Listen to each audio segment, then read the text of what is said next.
ইউটিউবৰ এই বিশাল জগতখনত আপোনালোক সকলোকে স্বাগতম জনাই সৰ্বপ্ৰথমে মই আপোনালোকক ভাৰতৰ আগন্তুক স্বাধীনতা দিৱসৰ শুভেচ্ছা জনাইছোঁ। মোৰ ফালৰ পৰা হিয়া ভৰা অভিনন্দন জনাইছোঁ সকলোকে। আৰু এই অভিনন্দনৰ লগতে আজিৰ এই ভিডিঅ'টো আৰম্ভ কৰিছোঁ। আৰু আজিৰ এই ভিডিঅ'টোত মই আপোনালোকৰ সৈতে আলোচনা কৰিবলৈ আহিছোঁ আমাৰ এই মৰমৰ দেশখনৰ কেইটামান জ্বলন্ত সমস্যাৰ ওপৰত আপোনালোকৰ সৈতে। তেনেহ'লে বলক ভিডিঅ'টো এতিয়া আৰম্ভ কৰোঁ। চাওক, সৰ্বপ্ৰথমে মই আপোনালোকক যিটো সমস্যাৰ বিষয়ে যিটো ইয়াতে মৌলিক সমস্যা ভাৰতৰ সেইকেইটাৰ ওপৰত আলোচনা কৰিবলৈ আহিছোঁ। আৰু সেইকেইটাৰ ওপৰতে আলোচনা কৰিম, মৌলিক সমস্যাকেইটাৰ ওপৰতে। আৰু সৰ্বপ্ৰথমে যিটো সমস্যা হ'ল এইটো হ'ল ভাৰত যিহেতু এখন বৃহৎ দেশ, আৰু সেই বৃহৎ দেশত ভাৰতৰ জনসংখ্যা বৃহৎ। কিন্তু এতিয়া এনেকুৱা হৈ পৰিছে যে ভাৰতৰ জনসংখ্যাটোৱে এতিয়া সমস্যা হৈ পৰিছে। মানে এতিয়া সমস্যাৰ ৰজা হৈ পৰিছে ভাৰতৰ এই জনসংখ্যাটোৱে। কিন্তু জনসংখ্যাটো এটা সমস্যা নহয়, আচলতে অনিয়ন্ত্ৰিতভাৱে বৰ্তমান যি ভাৰতত যিটো জনসংখ্যা বৃদ্ধি হৈ আহিছে সেইটোহে এটা সমস্যা হৈ পৰিছে। ইয়াতে ইয়াতে কণ্ট্ৰল নোহোৱা হৈ গৈছে বৰ্তমান যেনেকৈ ভাৰতত জনসংখ্যা বৃদ্ধি হৈ আহিছে। আৰু শেহতীয়াকৈ এই তথ্যমতে যে ভাৰতে ইতিমধ্যে চীনক চেৰ পেলাই গ'ল। এইটো অফিচিয়েল হোৱা নাই এতিয়ালৈকে ভাৰতে, কিন্তু চীনক অলৰেডি ইতিমধ্যে চেৰ পেলালে বিশ্বৰ সৰ্বাধিক জনসংখ্যা থকা দেশৰ ক্ষেত্ৰত।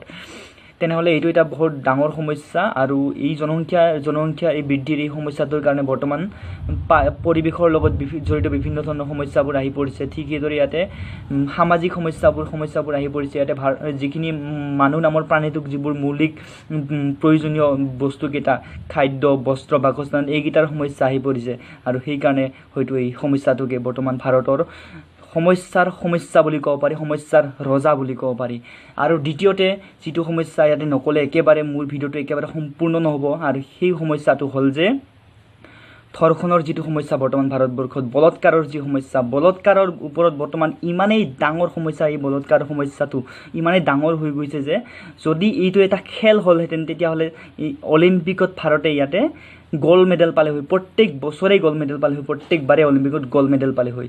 মানে আপোনালোকে নিশ্চয় অনুমান কৰিছে এইটো মানে বহুত ডাঙৰ সমস্যা। বৰ্তমান ইয়াতে আমি পুৰুষ জাতিটোৱে ভাৰতৰ নাৰীসকলক আমি নাৰী হিচাপে নাভাবি এটা পণ্যৰ সামগ্ৰী হিচাপে ভাবিবলৈ লৈছোঁ, এটা লোভনীয় সামগ্ৰী হিচাপে ভাবিবলৈ লৈছোঁ। আৰু আমাৰ ইয়াতে মানে আমাৰ যিটো চৰিত্ৰ সেইটো bare একেবাৰে অৱক্ষয় হৈ গৈছে, একদম অধপতনলৈ গৈছোঁ আমি। আচলতে এইটো ধৰ্ষণৰ যিটো সমস্যা, এইটো বলৎকাৰৰ যিটো সমস্যা, আমাৰ মা, ভণ্টি, বাইদেউ, মানে তেওঁলোকৰ ওপৰত যিটো আমাৰ অত্যাচাৰ, সেইকেইটা আমি আচলতে সেইবোৰ পাহৰি গৈছোঁ আমি। আৰু সেইটো কাৰণে ইয়াতে মানে আমি পাহৰি এতিয়া কি হৈ গৈছে, আমাৰ অধপতন লৈ গৈছোঁ। আৰু দেশত আমি সদায় এটা শুনিবলৈ পাইছোঁ, সদায় হৈ থাকে এইবিলাক। আৰু আচলতে এইটো এটা মেণ্টেলিটিৰ লগত জড়িত সমস্যা, মানসিকতাৰ লগত জড়িত এইটো সমস্যা। আৰু এইটো ভাৰতৰ মানে এইটো আমি পৰম্পৰাত কি পাইছোঁ, ভাৰতৰ এতিয়া সভ্যতাত কি পাইছোঁ, আমি নাৰীক আমি সদায় তলৰ স্থান দি আহিছোঁ। আমাৰ সদায় ছেকেণ্ডেৰী এটা লিংগ হিচাপে আমি মানে ভাবি আহিছোঁ, আমাৰ গণ্য কৰা হৈছে। আমাৰ নকওঁ আৰু ক'ত গণ্য কৰা হৈছে, বহুত বিতৰ্কলৈ গুচি যাব। কিন্তু সেইবাবে এই সমস্যাটো আজি এনেকুৱা এটা সমস্যা হৈ পৰিছে। আচলতে আমি নাৰীসকলক আমি এটা মানুহ হিচাপে ভাবিব লাগিব। প্ৰথমে তেওঁলোক মানুহ, সেইটো আমি নাভাবি আমি তেওঁলোকক পণ্যৰ সামগ্ৰী হিচাপে ভাবিবলৈ লৈছোঁ। গতিকে এই সমস্যাটো নিৰাময়ৰ বাবে এটা তাৎক্ষণিক ইয়াতে উপায় অৱলম্বন কৰিব লাগে, তাৎক্ষণিকভাৱে ইয়াতে একশ্যন ল'ব লাগে, আইনীভাৱে হওক, যিভাৱে হওক, সামাজিকভাৱে। আৰু আমি সকলোৱে মানে ইয়াৰ বিৰুদ্ধে মানে যুঁজাটো উচিত। আৰু কোনোবাই যদি এই মেণ্টেলিটিটো, এই যদি মানসিকতাটো এতিয়াও পুহি ৰাখিছে নিজৰ মনত, তেতিয়াহ'লে মই তেওঁলোকক অনুৰোধ জনাইছোঁ, অনুগ্ৰহ কৰি আপোনালোকে এই মেণ্টেলিটিটো ত্যাগ কৰক, এই মানসিকতাটো ত্যাগ কৰক। আৰু সকলোৱে আপুনিও জীয়াই থাকক আৰু তেওঁলোককো জীয়াই থাকিবলৈ দিয়ক। তো এইটো এটা ডাঙৰ সমস্যা বুলি মই ভাবোঁ।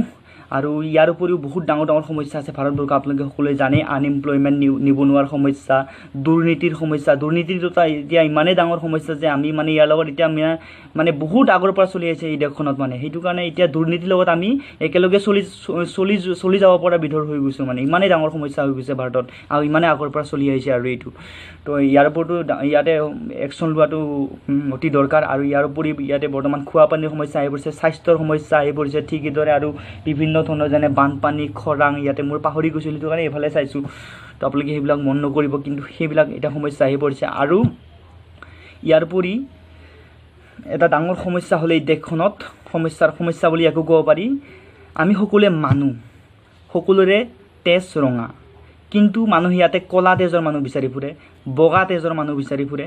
তো সেইবিলাক হৈ পৰিছে। আচলতে ইয়াতে মই জাতিৰ নামত যিবোৰ বিভেদ এতিয়া সৃষ্টি হৈছে এই দেশখনত, সেইটোৰ ওপৰত কথা ক'বলৈ আহিছোঁ। ধৰ্মৰ ওপৰত যি বিভেদ সৃষ্টি হৈছে সেইটোৰ ওপৰত ক'বলৈ লৈছোঁ। আচলতে এইটো এটা কিছুমান অসামাজিক তত্ত্ব, যিকেইটা সেই তত্ত্বকেইটাই ইয়াৰ ওপৰত আচলতে ইয়াতে কাম কৰি থাকে।